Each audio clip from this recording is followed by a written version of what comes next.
जी अस्सलाम वालेकुम। होप आप सब लोग खैरियत से होंगे। जी आज नेशनल कैबिनेट मीटिंग थी और इसमें जो तमाम ऑस्ट्रेलियन स्टेट्स के प्रीमियर्स और इनके जो प्राइम मिनिस्टर हैं उन्होंने वैक्सीनेशन स्ट्रेटजी और इसके रोल आउट के बारे में अब कुछ चीज़ें डिस्कस की हैं। और इसके साथ साथ जो इम्पोर्टेंट चीज़ थी आज की इस मीटिंग के हवाले से कि एक जो पिछली 2 जुलाई को ऑस्ट्रेलियन नेशनल कैबिनेट की जो मीटिंग हुई थी उसमें एक 4 फेज़ प्लान डिस्कस किया गया था और इसमें एग्ज़िट स्ट्रेटजी के बारे में डिस्कस हुआ था कि पोस्ट पेंडेमिक स्ट्रेटजी किस तरह की होगी और किस तरह से ये ऑस्ट्रेलिया जो है वो अपने जो चीज़ें हैं वो तमाम की जो ट्रैवलिंग है और इस हवाले से चीज़ों को रिवाइव करेगा। तो अब आज की इस मीटिंग के अंदर इस प्लान का एक अपडेटेड वर्जन सामने आया और उस पर तमाम स्टेट्स के जो प्रीमियर्स हैं उन्होंने एक एग्रीमेंट इन प्रिंसिपल शो किया है। तो मेरी इस वीडियो को मुकम्मल देखिएगा और अगर आपको पसंद आए तो लाइक का बटन भी ज़रूर प्रेस कीजिएगा और इसके साथ साथ उन दोस्तों ने जिन्होंने अभी तक चैनल को सब्सक्राइब नहीं किया तो वो भी चैनल को ज़रूर सब्सक्राइब करें। So let's start with it. और इसमें मोस्ट इम्पॉर्टेंटली मीटिंग के बाद की जो प्रेस कॉन्फ्रेंस थी उसमें स्कॉट मॉरिसन ने काफ़ी चीज़ें जो हैं वो बताई हैं और उसमें जो क्वेश्चंस थे सहाफ़ियों की तरफ से, जो रिपोर्टर्स ने उनसे, मीडिया के नुमाइंदों ने उनसे बात की है। तो इसमें सबसे पहले आप स्क्रीन पर देख रहे होंगे ये वो प्रेस कॉन्फ्रेंस के जो इम्पोर्टेंट जो सेलिएंट उसमें पॉइंट्स हैं वो मैं आप लोगों के साथ शेयर कर रहा हूँ। और ऑस्ट्रेलिया कि बॉर्डर ओपनिंग का टाइमलाइन क्या होगी, तो इसमें उन्होंने कहा जी कि ये डिपेंड करेगा तमाम ऑस्ट्रेलियंस के ऊपर। एज सुन एज ऑस्ट्रेलिया के जो लोकल्स हैं, जो ऑस्ट्रेलियंस हैं, वो अपनी वैक्सीनेशन कंप्लीट करवा लेते हैं तो it would be easier to open it आप ओपनिंग ऑफ द बॉर्डर्स जो है जी वो इनके लिए ईजी हो जाएगा। अब इसमें एस्ट्राजेनेका की वैक्सीन के हवाले से भी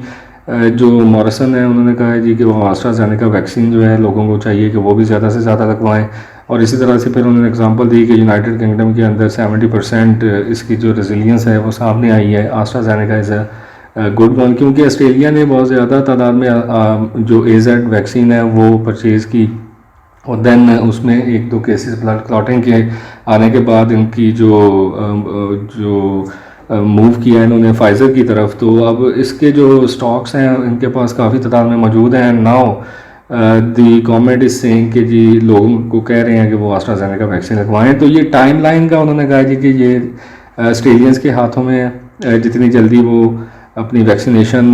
कंप्लीट करवाएंगे, they would be fully vaccinated, उतना ईजी होगा कि इसको ऑस्ट्रेलियन बॉर्डर को ओपन किया जाए। दूसरा क्वेश्चन उसमें जो मीडिया की तरफ से आया था जी कि what if someone was vaccinated overseas with a vaccine not recognised in Australia, कि ऐसी वैक्सीन किसी ने लगवाई है कि जो ऑस्ट्रेलिया के अंदर वैक्सीन रिकॉग्नाइज नहीं है, तो फिर क्या होगा।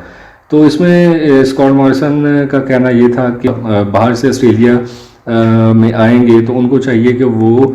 यहाँ की रिकॉग्नाइज वैक्सीन ही लगवाएं। अब वो कौन सी हैं, वो एस्ट्राजेनेका है और इस वक्त फाइज़र है। और इसमें उन्होंने ऐड किया जी कि जो मॉडर्ना और नोवावैक्स है वो भी ऑस्ट्रेलिया के अंदर किसी स्टेज पे उसको भी रिकॉग्नाइज किया जाएगा। लेकिन अभी तक जो 2 वैक्सीन हैं जी वो एस्ट्राजेनेका और फाइज़र हैं। तो जो ये रिकॉग्नाइज वैक्सीन है जी वही लगवाई जाएं। और अब इसमें नेक्स्ट तो 70% का एक जो वैक्सीनेशन रेट है वो सेट किया गया है कि जब 70% of the total population of the total Australian population vaccinate हो जाएगी तो बॉर्डर ओपनिंग जो है जी वो स्टार्ट हो जाएगी। अब इसमें मॉरिसन का ये कहना था कि he believes we can get there by the end of the year, यानी इस साल के आखिर तक 70% of the Australian total population जो है वो वैक्सीनेट हो जाएगी। अब 70% या 80% का जो टारगेट है वो उसमें इस मीटिंग के अंदर वो सेट किया गया। अब अगर हम बात करें इस वक्त क्या सिचुएशन चल रही है जी ऑस्ट्रेलिया में, वैक्सीनेशन की परसेंटेज क्या है, तो ये तमाम कंट्रीज़ की परसेंटेज आप अपनी स्क्रीन पर देख रहे होंगे।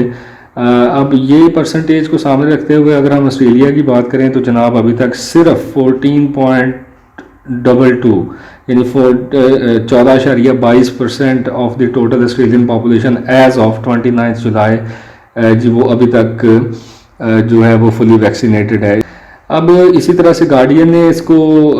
आज की जो ये मीटिंग थी उसके हवाले से जो मॉरिसन ने चीज़ें बताई हैं जी, जो फेजेस हैं जी उसके हवाले से बताया गया है जी कि phase 1 vaccinate prepare and pilot phase है, जो अभी करंट फेज़ है जिसको कहा जा रहा है कि जो वो चल रही है, और इसी तरह फ़ेज़ बी जो होगी वो स्टार्ट होगी 70% से। अब ये 70% की जो फेज़ है जी ये कब इस पे जाएंगे, तो वो मैंने जैसे आपको पहले बताया कि अगर ये वैक्सीनेशन रेट्स जो हैं जी वो थोड़े ज़्यादा होने शुरू हो जाते हैं, क्योंकि अभी तक करंटली तकरीबन 1 मिलियन डोजेज़ के करीब एडमिनिस्टर हो रही हैं, इस वीक के अंदर जो है वो एडमिनिस्टर हुई हैं। तो अब वैक्सीनेशन रेट थोड़े बढ़ रहे हैं, तो अब अगर ये 70% का जो टारगेट है वो देखा जाए तो ये इस साल के एंड तक इसको रखा गया है कि वो इस साल के एंड तक कंप्लीट होगा। अब इसमें डॉटती इंस्टीट्यूट की जो मॉडलिंग है वो भी सामने आएगी, और इसी तरह से मैं आगे जिक्र करूँगा एक और रिपोर्ट भी सामने आई है जी, तो उसमें भी ये टारगेट इसी तरह से सेट किया गया है। अब इसमें जो बिजनेस इंसाइडर ने एक रिपोर्ट का जिक्र किया है कि 80% ऑफ द वैक्सीनेशन जो है जी वो होगी, और इसको रिपोर्ट को जो नाम दिया गया है that is Grattan Institute's race to 80 report है, और इसके अंदर भी ये कहा गया है कि जो ऑस्ट्रेलिया की 80% पॉपुलेशन वो फुली वैक्सीनेट हो जाती है तो इसको जो है वो ऑस्ट्रेलियन बॉर्डर को जो है वो ओपन किया जा सकता है। ये असल में इशू जो है वो वैक्सीन की अवेलेबिलिटी का नहीं है इस वक्त, जो पहले भी इशूज़ ये चल रहा है वो हेजिटेंसी का है जी, कि जो ऑस्ट्रेलियंस हैं उनकी तरफ से बहुत ज़्यादा हेजिटेंसी आ रही है, वैक्सीनेशन वो नहीं करवा रहे। अब जो करंट आउटब्रेक हुआ है जी डेल्टा वेरिएंट का, और विक्टोरिया के अंदर NSW, और पर्टिकुलरली आपको पता है जो इसी तरह से कुछ वेस्टर्न ऑस्ट्रेलिया के अंदर भी केसेस सामने आए हैं, तो अब इस आउटब्रेक की वजह से जो है वो लोगों में से हेजिटेंसी को काफ़ी रिड्यूस करने में मदद मिली है जी। लास्टली हम इसमें अगर बात करें तो वो एलन टच ने इंडोर्स किया है NSW का, जो अभी तो वो हॉल्टेड प्लान है जी, यानी वो प्लान अभी एग्जीक्यूट नहीं हुआ है, तो लेकिन एलन टच ने NSW के इस प्लान को इंडोर्स कर दिया है। ही सेड के साउथ ऑस्ट्रेलिया और NSW ये दो प्लान्स ऐसे हैं जी कि जो बिल्कुल रेडी थे और बिल्कुल नियर टू इम्प्लीमेंटेशन थे, इनिशिएशन थे, लेकिन वो नहीं हो सके क्योंकि NSW में एज यू नो सिडनी के अंदर जो डेल्टा वेरिएंट का आउटब्रेक हुआ उसकी वजह से सिडनी दोबारा लॉकडाउन में चला गया है। लेकिन ही सेड के ये अब NSW प्रीमियर के ऊपर डिपेंड करता है जी कि वो कब जो है वो इस पायलट फेज को दोबारा से स्टार्टअप करेंगे, बट ही सेड के government consent is for NSW as South Australia's plan. एक मैं आपको और भी इसमें ऐड करता चलूँ कि इसमें इन्होंने कहा था जो स्कॉट मॉरिसन है कि इन द सेकेंड फेज़ ये यानी जो 70% ऑफ द वैक्सीनेशन वाली फेज़ है जी उसके अंदर वो सिंगापुर और जो अदर पैसिफिक कंट्रीज़ हैं जिसमें वियतनाम, मलेशिया, इंडोनेशिया वगैरह भी शामिल हैं, और इसी तरह से अदर जो कंट्रीज साउथ कोरिया वगैरह भी हैं, तो इनके साथ वो ट्रैवल बबल भी बनाएंगे। So this is one of another thing, क्योंकि सितंबर में सिंगापुर जो है जी वो क्वारंटीन फ्री ट्रैवल जो है वो स्टार्ट कर रहा है, तो अगर ऑस्ट्रेलिया भी जो है वो सेकंड फेज़ में चूंकि अभी चला जाएगा, तो अगर ये स्टार्टअप करते हैं तो देयर इज़ अ होप कि सिंगापुर ऑस्ट्रेलिया ट्रैवल बबल भी मटेरियलाइज हो जाएगा। So things are there being going on, updates are coming up, so we really hope कि something good happen soon, very सून।